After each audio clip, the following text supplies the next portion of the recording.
Estimados televidentes, bienvenidos a nuestro programa de mediodía a medianoche, programa que se transmite los días sábados a las 23 horas, domingo a las 13 horas y 20 horas, lunes a las 21:30 horas, luego del noticiero central de Canal del Sur, y a partir del martes en la plataforma YouTube de Canal del Sur de Ancud.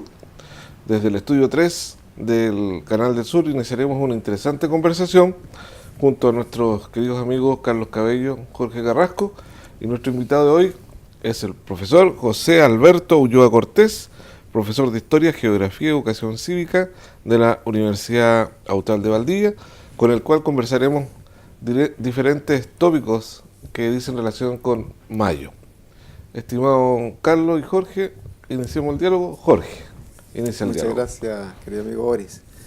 La más grata bienvenida para José Ulloa, profesor de Historia, nuestro querido amigo Pepe, que a veces se nos pierde un poco, pero retorna. Sí. Sabemos que estás trabajando en Curacao, Pepe, y esta es una fecha el mes de mayo de muchas celebraciones. Tenemos el 21 de mayo, por ahí también se dio inicio a una semana artística, que fue también muy importante en este mes de mayo, y tenemos nosotros lo que significa el Sarpe de la Goleta Ancud. Y queríamos empezar por ese tema que tú manejas muy bien, José, y para saber de dónde nace esta idea, cómo se gesta, porque en qué gobierno estábamos, cuáles eran nuestras autoridades, y por qué Ancud. ¿Por qué Ancud se construye la Goleta de Ancud y se hace la travesía? Gracias Jorge, Carlos, Boris por la invitación. Bueno, mayo es un mes, como dirían los astrólogos, de conjunciones. Por alguna razón misteriosa, no sabemos muy bien cómo se juntaron tantos eventos históricos que en muchos casos cambiaron la vida de Chiloé.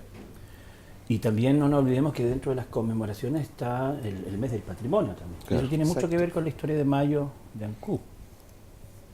El caso particular de la Goleta Ancud, tal vez muy pocas personas saben que hubiese cambiado el curso, hasta el nombre, porque la goleta al principio se iba a llamar Bulnes, presidente Bulnes, por el presidente de la época, 1842-1843. Y un poco partió por ahí la historia casi secreta, como diría mi amigo Jorge Baradit. Es una historia secreta desde Chile, porque por suerte fueron los propios ancuditanos los que empezaron a conmemorar, a apoyar a su gente, después de que volvieron de 8 meses de una navegación increíble. Y yo creo que el presidente tuvo razón de llamarla Ancud, porque fue la propia comunidad la que, el mismo mes que volvieron, ellos volvieron en diciembre, ¿sí? Enero del año 43, principio del 44, los apoyó desde un principio hasta el final. Fue realmente un prodigio secreto. Se sabía que a esa época, no nos olvidemos en la fecha, como tú preguntabas, Jorge, en la que estamos. Chile recién estaba terminando el proceso de la guerra de, comillas, independencia, del cual Chiloé no había sido parte. Pero el 43 eran tiempos de paz. Era así, tiempo de paz republicano, pero Chiloé seguía siendo una isla aparte, literalmente, desde el punto de vista cultural, desde el punto de vista histórico. Y se comisiona a un funcionario muy eficiente, el intendente Domingo Piñeira, para que prácticamente en secreto armara una nave y mandara gente a primero reconocer, a tripular y a poblar una nueva colonia en Magallanes. ¿Por qué secreto? Porque se sabía que particularmente los franceses, los ingleses, que eran colonialistas de mucho tiempo, tenían intenciones de instalarse en Magallanes, si no con posesión efectiva, con bases navales. No nos olvidemos que eran poderes náuticos a nivel mundial. Sí. Y los chilotes se fueron calladitos, armaron su goleta, y lo otro igual fue extremadamente complicado desde el inicio. A pesar de que habían recursos, se mantuvo la reserva, se tuvieron que ir en la peor época por eso. Todo el mundo pregunta, o muchos preguntan, ¿por qué se fueron entre mayo y septiembre, que es la peor época para navegar? Claro. Sabemos nuestro clima, y más aún en el auto. Porque tenían que llegar rápido, ya que sabían que algunas potencias se le podían adelantar.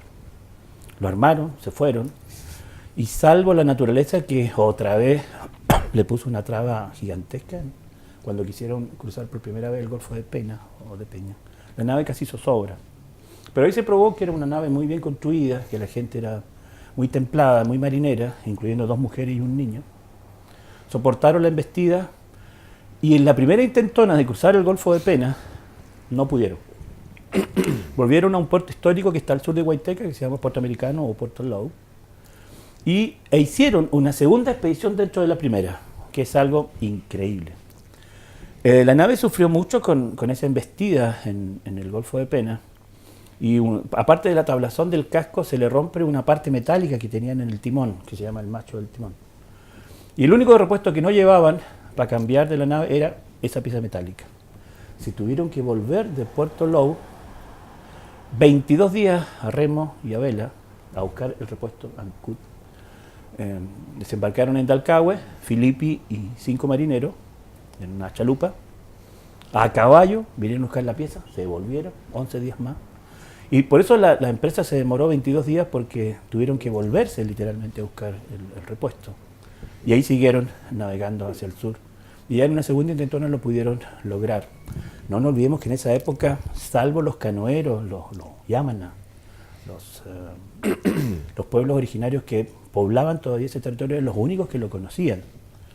Y la ANCU fue una empresa sin igual, porque se fueron prácticamente sin carta de navegación, con una brújula, un práctico, el práctico Miller, que era un inglés allegado en Curaco de Vélez, que formó una residencia de mucha familia conocida. Se fueron sin mapa. Ese es otro logro, es decir, de todo punto de vista. Sin cartas náuticas. Sin carta náutica, sin conocimiento de nada. Navegaron esos 4 meses de una manera increíble. Increíble. Porque esa ruta de los canales debe ser una ruta extremadamente complicada.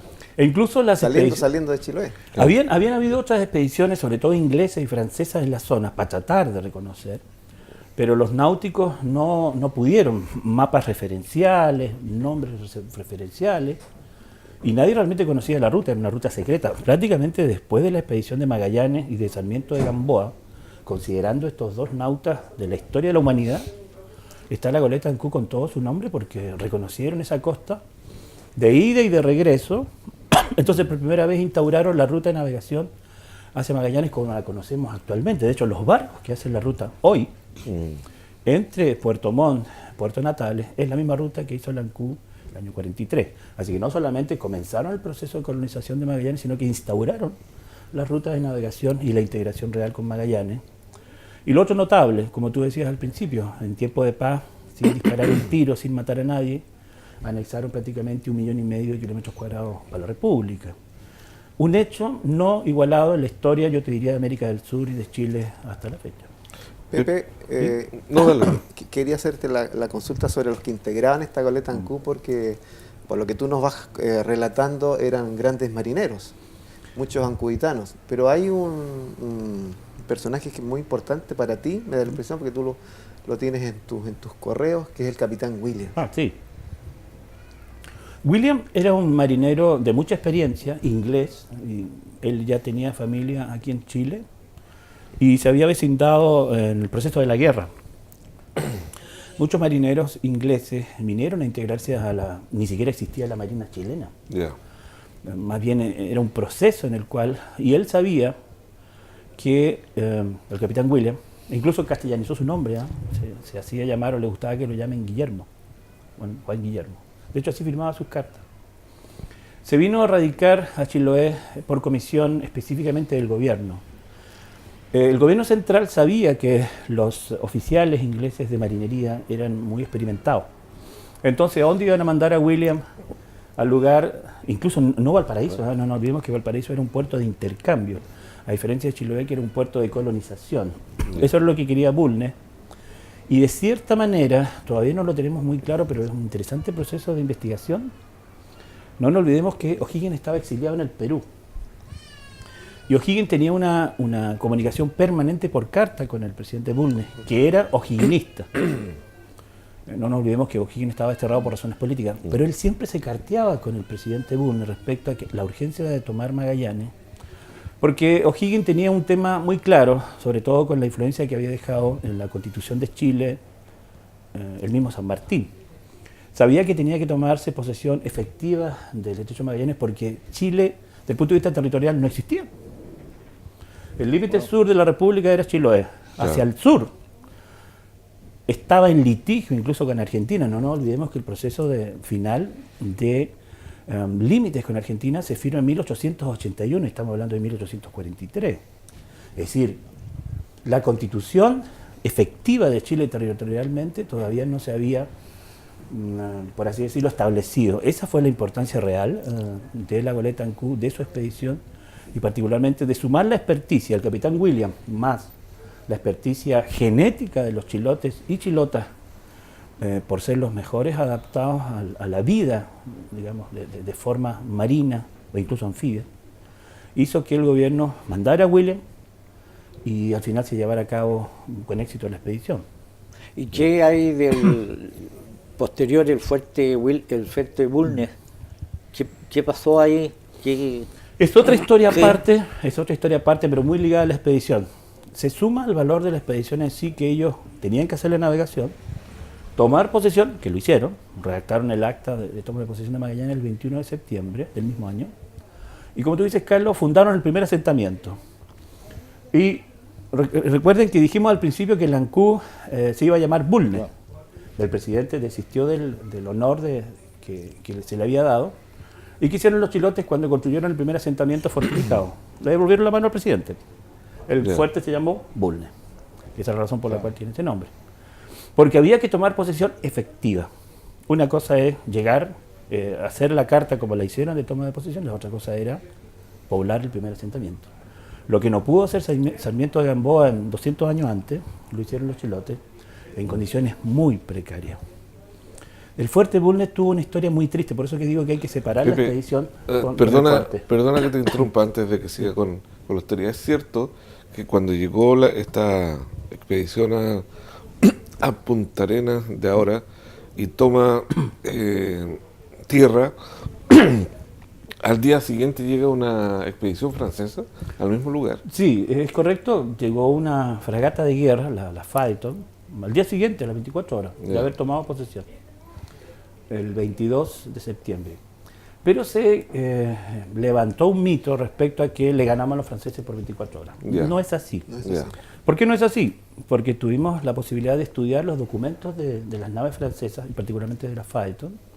En ninguna parte de la bitácora del barco y la relación que hizo su capitán Maissan aparece que esté documentado la intención de tomar posesión. Nunca la tuvo la Phaeton. Fue una coincidencia, no nos olvidemos que el estrecho de Magallanes ya era conocido por los barcos europeos. ¿Y qué hacían? Pasaban, se abastecían de agua, o básicamente de agua, para seguir su tránsito hacia la Polinesia, donde Francia tenía sus colonias. Fue una coincidencia. Ahora, fue interesante también lo que hizo William. Le llama la atención por escrito al capitán... Hay un diálogo entre ellos. Y por escrito, formalmente, le envía un escrito a la nave, porque los franceses bajaron a tierra, levantaron un toldo e izaron su bandera. Entonces, inmediatamente por escrito le protesta a William de que estaba en el territorio chileno y que no era correcto que izaran su bandera. Le responde el capitán Maissan y le dice que solamente se aprovisionaban de agua, hicieron una misa, pues llevaban unos misioneros, y era común en ellos donde desembarcaban poner su bandera, pero en ningún momento fue la intención de tomar posesión. Sabemos que Francia tenía intenciones de levantar bases navales, pero lo que nunca hicieron, porque al final se concentraron en Polinesia, que tuvo la posición francesa incluso hasta muy poco, al principio del siglo XX, y tampoco querían pelearse con los ingleses que ya habían tomado posesión de las Malvinas, y menos con Chile. Por lo tanto, lo del Ancud, la urgencia de irse en mayo fue correcta desde el punto de vista geopolítico, porque aunque sabemos que los franceses no tenían intenciones, sí era una posesión muy apreciada por los grandes imperios europeos. Correcto. Tú estabas hablando del Fuerte Bulnes. De Fuerte Bulnes, de la primera posesión, del primer asentamiento chileno-chilote en todo Magallanes. No olvidemos que Punta Arenas en ese tiempo no existía. La colonia de Punta Arenosa se fundó muy posteriormente, en 1848, 1849. Y una cosa que a mí me llama la atención, no sé si Carlos quiere preguntar algo. No, o sea... El tema de que en Punta Arenas la gesta de los habitantes de Chiloé tiene un reconocimiento mayor que el de acá. Sí. Nosotros tuvimos años atrás Sí. y estaban construyendo un monumento que ahora ya es una realidad, precioso, inmenso. Y nosotros acá en Chiloé tenemos la Goleta Ancú en tierra, cuando esa nave, si es réplica, debiera estar, creo yo, en el mar por último, Sí. como señal de que aquí nació, de aquí salieron todos los hombres y mujeres y niños que fueron a hacer patria al sur. Eso a mí me llama poderosamente la atención. Sí, fíjate que no es raro porque hay muchos procesos históricos que se desarrollaron en las regiones como este, que Chile Central, Santiago, o todo el establecimiento de las comunicaciones, incluso los procesos educativos, no lo valoran. No es raro, Ya. el centralismo de ese punto de vista también ha operado, pero es que para mí es lo más valioso, que los magallánicos, no nos olvidemos, que el Ancú comienza un proceso migratorio. Salvo los pueblos originarios, Selknam, Tehuelche, en la zona, Yaganes o Yámanas más al sur, no existía población humana en el lugar, Ya. que no fuesen los pueblos originarios. Y cuando ellos se establecieron, comenzó el proceso migratorio de Ancú con Magallanes. Y un hito interesantísimo, que jamás le ha interesado para variar a Santiago, de todo punto de vista, es que Ancú era la capital de Magallanes hasta 1848, eso lo saben muy pocas personas. Ya. Y Chiloé geográficamente y políticamente abarcaba desde el seno de Reloncaví hasta Magallanes. Esa era la provincia de Chiloé. Mira. Y de ahí se inicia, la Ancú no solamente hace la gesta extraordinaria, sino que después comienza como una nave de cabotaje a traer y llevar población a la colonia de Magallanes, que se llamaba. El gobierno central cometió un error gravísimo, que es muy poco conocido, que en los tiempos políticos complicados, cuando no mandaba a la cárcel a delincuentes o incluso hasta presos políticos, los mandaba a Juan Fernández. Ya. ¿Qué decidió después? Mandar a los presos a Magallanes. Y los llevaba, o los mandaba con familia en un régimen de libertad, entre comillas. ¿Quién se iba a escapar de Magallanes? Nadie. Claro. Y eso generó una presión muy complicada porque los presos que iban a cumplir su condena a Magallanes no estaban encarcelados. En muchos momentos compartían con la población chilota colona y créanme que la pasaron muy mal porque llegaban criminales condenados, criminales de hecho, Ya. y lo mandaban más encima con su familia. Entonces se generó un drama social muy grave que complicó mucho la residencia de los chilotes en el Fuerte Bulnes. Y esa fue una de las razones por las cuales se funda Punta Arenas. No manchó la historia de Magallanes, pero sí es muy poco conocida que Punta Arenas nace como una colonia penal, igual que Ushuaia en el territorio argentino, Ya. con fuerte presencia militar, porque otra vez el gobierno central no hallaba mejor que una colonia que tenía mucha potencialidad de todo punto de vista y nada que ver con el Punta Arenas actual. Era colonia penal en su origen. Y eso complicó notablemente el establecimiento de la forma de vida de los chilotes que estuvieron en esos primeros periodos de colonización. Tú hablas de cierta responsabilidad del gobierno central en no dar mayor importancia al fenómeno, pero ¿por qué piensas tú que aquí en la provincia o Ancú precisamente no valora lo que tú relatas en torno a la Goleta Ancú? ¿Qué es lo que pasa que esto no es valorado aquí en nuestra ciudad? Porque con honrosas excepciones, el centralismo de Santiago histórico se reflejó también en el centralismo de los programas educativos. A pesar de que había una migración constante, y no solamente en ese periodo histórico, sino que posteriormente, recordemos que todos los famosos viajeros chilotes a la Patagonia iban y venían en diferentes periodos y traspasaban su experiencia, traspasaban sus procesos culturales, pero el proceso educativo no. Ya. Las familias que eran hijos de inmigrantes todavía se acuerdan, la influencia magallánica en Chiloé y viceversa. Pero el sistema educativo nos enseñaba otra historia. Y producto de eso también es falta del desvalor que se le dio históricamente, que por fortuna estamos revertiendo, porque como decía Boris, ahora ya no nos interesa lo que dicta Santiago por decreto desde el punto de vista del Ministerio de Educación, nos interesa lo que nosotros establecemos como proceso educativo patrimonial fundamental. Magallanes enseña que la Goleta Ancú comienza una parte fundamental de su historia y por eso los magallánicos lo valoran tanto. Yo no sé los censos porque ahora hay que desconfiar de los censos, pero no hay que ser estadístico para saber que sobre el 50% de la población de Magallanes, toda Magallanes, actualmente es chilota, descendiente de chilote. Y a mucho orgullo porque en ese tiempo eran también marginados los magallánicos que se iban sacrificadamente por los problemas que había de falta de trabajo en Chiloé, a un sistema capitalista muy salvaje aplicado a la provincia, solamente de explotación de las materias primas, obligó a los chilotes a migrar. Si bien fue un proceso planificado, después el chilote se vio obligado a migrar hacia el sur. Y si el sistema educativo es el responsable directo de que el proceso no tuviese la valoración que nosotros le damos en la actualidad, por suerte hoy en Chiloé, y sin lugar a dudas en Magallanes, que lo realzan tal vez más que nosotros. Pepe, es tremendamente interesante los que nos estás relatando porque hay mucho de historia secreta, Sí. ¿cierto? Al respecto. Yo te quería consultar porque tengo una duda. ¿La construcción de la goleta Ancú se puede considerar un navío de guerra? Sí, Sí. sí. Dentro de los planes del gobierno central, en esa época se sabía que la única manera, comillas, de poder enfrentar una eventual amenaza de las potencias imperiales, Francia o Inglaterra, era con naves de guerra. Esto también estaba en la idea de O'Higgins, de su época. Y Perdón, esto tiene mucha inspiración de O'Higgins, Sí. esta hazaña. todavía está la Magallanes. pelea entre o'higginistas y carrerinos, Ya. hasta la fecha, y sabemos por qué. ¿Quién fue de los dos, o O'Higgins o Carrera, que ya tenía clarito que la República de Chile tenía que tener una armada bien apertrechada? El Ancú fue el inicio, se le considera el primer barco de guerra armado en Chile, en el periodo republicano. Ya. Porque la única manera de defender la soberanía, lo sabía O'Higgins, lo sabía Bulnes, lo sabía Carrera, tenía que ser con armas. Y de hecho, yo les aseguro que la tradición de la Armada de Chile, de ser una armada muy bien armada desde el punto de vista militar, nace de estos procesos de colonización, ni hablar después de lo que ocurrió en el norte del país. Pero el Ancú, a pesar de que era un barco de guerra, nunca entró en combate. Por eso que nosotros decimos mucha honra que el Ancú tomó posesión de Magallanes e inició los procesos migratorios sin disparar un tiro.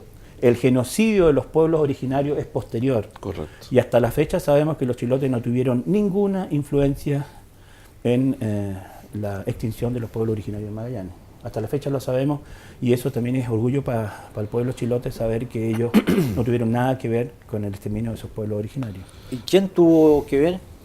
De frentón sabemos, el gobierno argentino de la época mandó a matar de manera criminal a las poblaciones Selknam de la Isla Grande de Tierra del Fuego. Lo sabemos.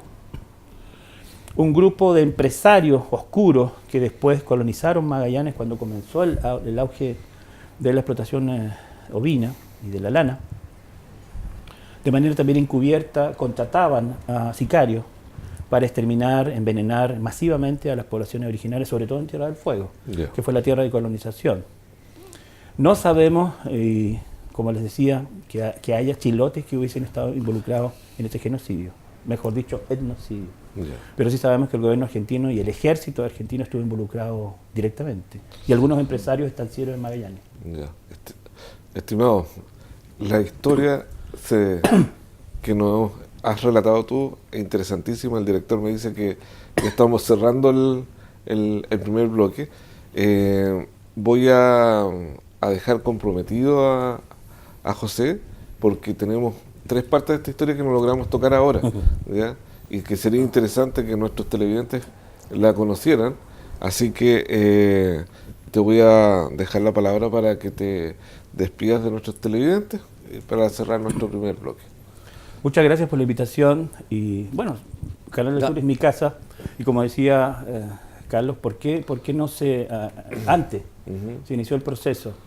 Porque dependíamos mucho del centralismo de todo sentido y ahora tenemos la libertad, tenemos los medios como el Canal del Sur, que todos los años permanentemente y sistemáticamente estamos reconociendo este proceso histórico, no solamente el hito histórico. Yeah. Así que conocer lo que hizo el Ancú y su gente no es conocer el hecho en sí, sino que el proceso histórico involucrado y que nos involucra a nosotros. Y quiénes son los que estamos obligados, los profesores, fundamentalmente, a que nuestros niños, nuestras niñas comprendan el proceso que generó este hito y que mejor que Canal del Sur, que mejor que la televisión y que mejor que nosotros porque le debemos a ellos, a los bravos de Lancú, no olvidarlo. No se olviden que la verdadera muerte es el olvido, por eso que nunca lo vamos a olvidar. Así es. Estimado Carlos, ¿tú tenías un saludo que enviar antes de irnos al corte? No, realmente va a ser para un próximo programa porque se me ha extraviado la Ya. documentación que tenía en relación a ese saludo. Ok, ¿tú, Jorge? Yo sí quiero agradecer a Pepito por Ya. estar presente acá, por instruirnos tan sabiamente. Y 2 saludos, no, Ya. 3 saludos. Ah, Para Bernardita Barría, compañera de trabajo de la Escuela Hierbas Buenas, a Pablo Valquén, que también mira nuestro programa, un gran basquetbolista del barrio de las Hierbas Buenas, y un saludo también a los alumnos de la Escuela Hierbas Buenas que están conociendo Chiloé desde el aire, con el programa ¿se acuerdan que tuvimos Sí. a los pilotos, al presidente Hacia el del Club Aéreo. Club Aéreo? Sí. Ellos están ejecutando esa actividad el día de hoy sábado. Perfecto. Bueno, estimados televidentes, dados los saludos correspondientes, vamos a un breve corte y volvemos.